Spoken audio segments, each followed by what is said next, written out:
What's going on, y'all? Thanks for checking in with Callie. Please like, subscribe if you haven't.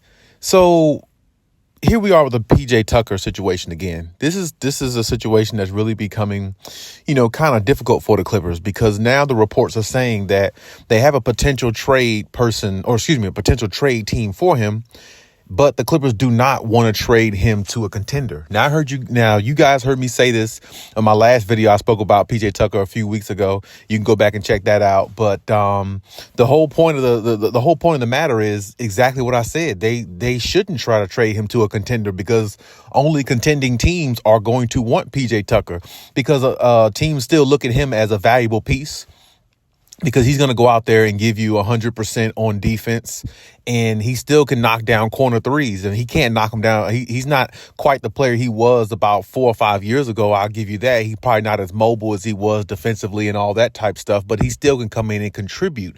And I feel like if the Clippers are not going to, trade him to one of those type teams, and initially more or less so, he's probably went to the front office and told him that he only wanted to be traded to a team where he feel like he would have a chance to win because he's a much older player and he's at the close to the end of his career rather than the beginning. And plus he won a championship with the Milwaukee Bucks too. So it's like, him winning a championship, knowing that feels like, and he's at the end of his career, he's looking at like, let me see if I can get another opportunity, at least at another championship. Not saying I win one or not, but at least the opportunity is the more feasible option for him. And definitely I would think the same thing if I was him. And I'm pretty sure he's went to the front office and actually expressed his beliefs in that, especially if the Clippers are deciding not to utilize him or use him any.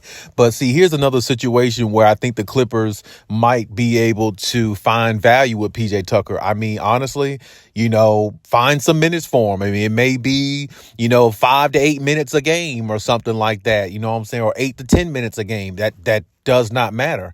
Put him in the game, let him be a part of, what you have, because if you're not trying to trade him to only but certain teams, which is teams that's probably not going to make the playoffs or teams that you feel like that's not a threat to you, in which those are the only few teams out there that probably want him. I actually heard the Phoenix Suns. You heard me talk about that on my last video, and you heard me speak on the Denver Nuggets on my last video. So now the Clippers they're basically stuck between a rock and a hard place trying to really figure out what to do with PJ Tucker. Well, if you can't figure out anything else to do with him, use him sometime. I mean, it can't hurt. I mean, times when Kawhi and or PG sit down, throw him in there, with Russell Westbrook sometime, mix it up a little bit. You know what I'm saying? Don't give teams, the vanilla blueprint of what you usually do. You know what I'm saying? Kind of throw teams off a little bit, throw a little trickery in there every now and then.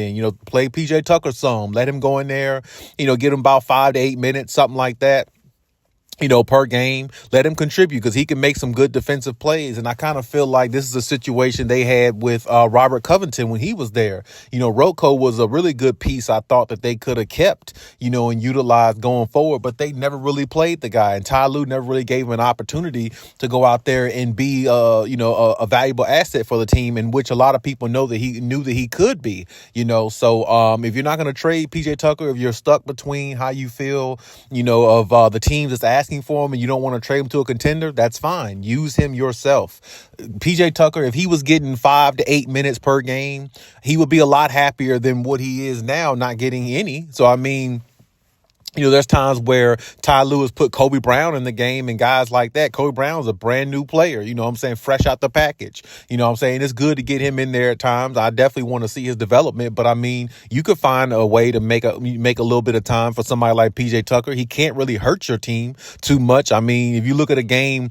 like last night against the Brooklyn Nets, I mean, that could have been a game where he could have came in and contributed, or, hypothetically, this is my point. My point is, there's a lot of games he can come in and contribute. You know what I'm saying? Not just, any specific game. He's a guy who can give you some value. He's a guy who's going to go out there and play hard defensively. And then, when you look at like how Terrence Mann was playing for a little while up until Terrence Mann kind of hit a little bit of a hot streak here, with his scoring and shooting from the 3-point arc. You could have been giving PJ Tucker some of those minutes because Terrence Mann wasn't playing at the level that, he kind of sort of is playing a little bit better now. So, I mean, there's always ways to implement guys in there and, make them feel a part of what's, happening. You know what I'm saying? And I think that Ty Lue, of course, there's not enough basketballs to go around like PJ Tucker said, but there is a little bit of time to go around because, like I said, there is times where, PG and Kawhi can take a little bit of extra rest and come back in the fourth quarter and just dominate games where they can maybe take another extra minute or two in the third quarter, where they can get a little bit of extra rest and come in the fourth quarter and be 100% fresh and go back out there and do their thing.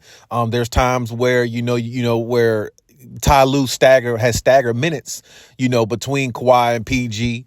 And that's a time you could throw PJ Tucker in there. I mean, there's ways you could utilize him and to make him feel like he's a part of the team. Because honestly, I'm telling you, if the Clippers trade him to a contending team like the Phoenix Suns or a team like the Denver Nuggets, you're bettering their situation than yours. And obviously, that's not what the Clippers want to do because this is chess, not checkers. You don't want to give anybody else the upper hand when you got, all the pieces you need and you got pieces that they want from you because they would like to add to their nucleus and what they're trying to develop. So, I mean, with that being said, find a way to use them if you're not going to trade them because it's no need trading them to one of those teams like Utah or something like that. Because even if you do, you trade them to a team like Utah, you trade them to a team like the Toronto Raptors, then that just means more or less a situation where it might become a situation where they buy his contract out because it's a mutual parting and he goes to a contending team anyway for a championship. So, I mean, like I said, if you're at that point, just keep them,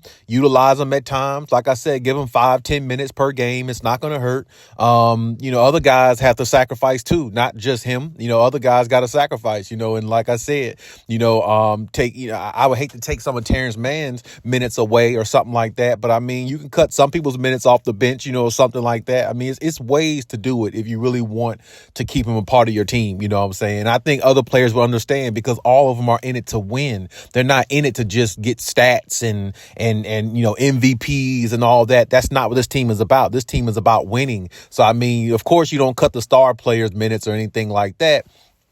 But like I said, that second unit, you can find ways to put them in there with that second unit. You really could, So, I mean, like I said, he's adding defense. He's not hurting you defensively, I don't believe.